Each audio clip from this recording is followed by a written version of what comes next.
Berkaitan dengan bagaimana orang tua kita yang masih suka sesajen, berat memang jamaah.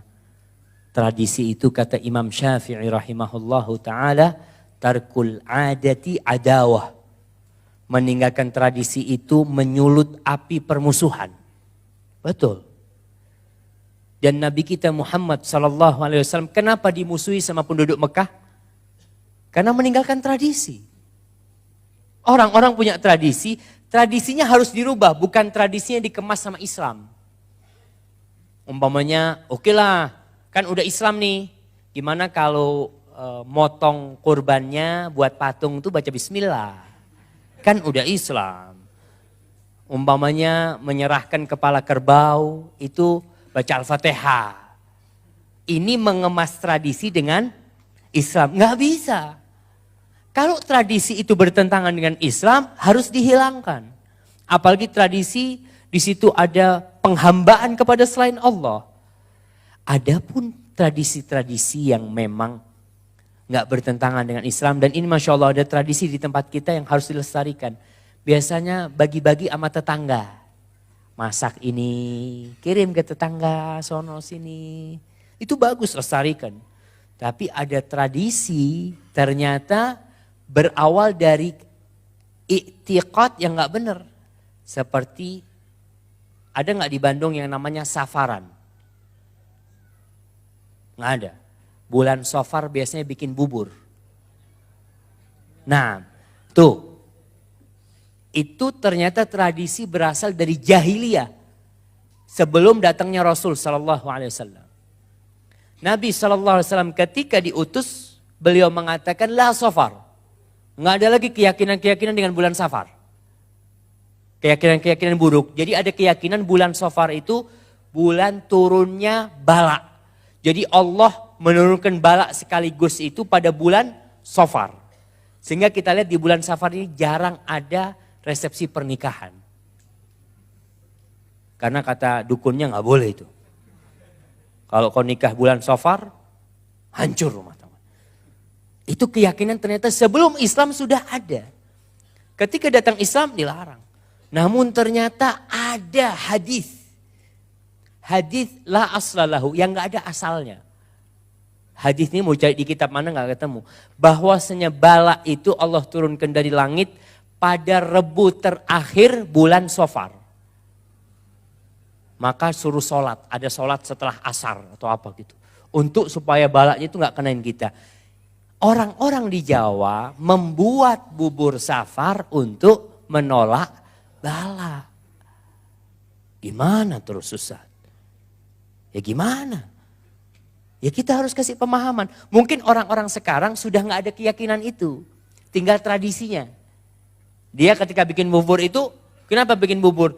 Ya nggak tahu dari dulu katanya mbah bikin bubur kalau bulan Safar. Dia nggak meyakini, tapi kita harus luruskan. Kalau mau bikin bubur ya fadol, jangan bulan Safar aja.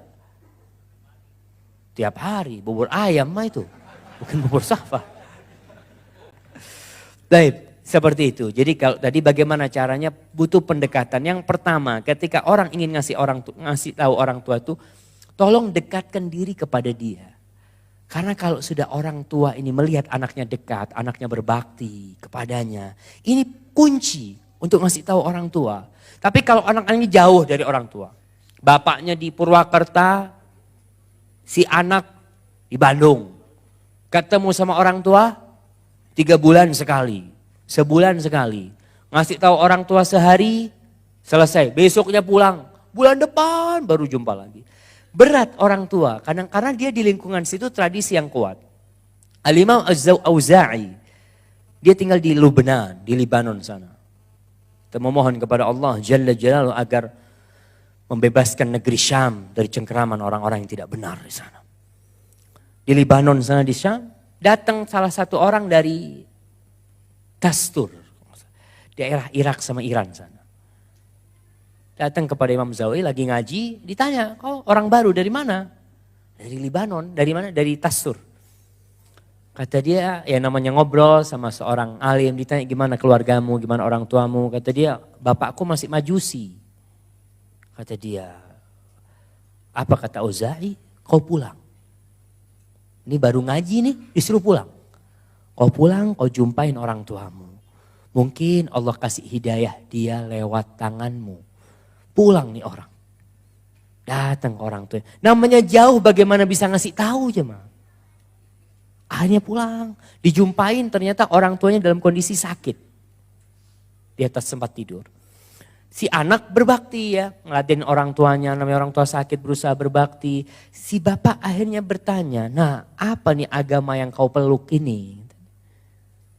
Ceritalah si anak ini, menceritakan tentang indahnya Islam ya. Terus tentang tauhid, tentang berbakti sama orang macam-macam. Subhanallah, terus gimana orang yang mau masuk ke agamamu? Kata si anak, mengucapkan syahadat ayah. Asyhadu an la ilaha illallah wa asyhadu anna Muhammad Rasulullah. Si bapak mengucapkan. Dapat 2-3 hari meninggal orang tuanya. Bisa dibayangkan kalau anaknya jauh dari bapaknya. Mungkin bapaknya mati kafir. Maka kita ini usahakan deket sama orang tua kita. Apalagi orang tua kita yang seperti itu. Yang banyak melakukan tindakan-tindakan yang gak benar. Kalaupun kita beda rumah, usahakan terus datang ke sana. Ngasih tahu orang tua, tunjukkan kita berbakti sama orang tua kita. Maka insya Allah kita akan bisa merubah tetap hidayah milik Allah ya. Innaka la tahdi man ahbabta, walakin Allah yahdi man yasha. Antum berdoa terus semoga Allah memberikan hidayah.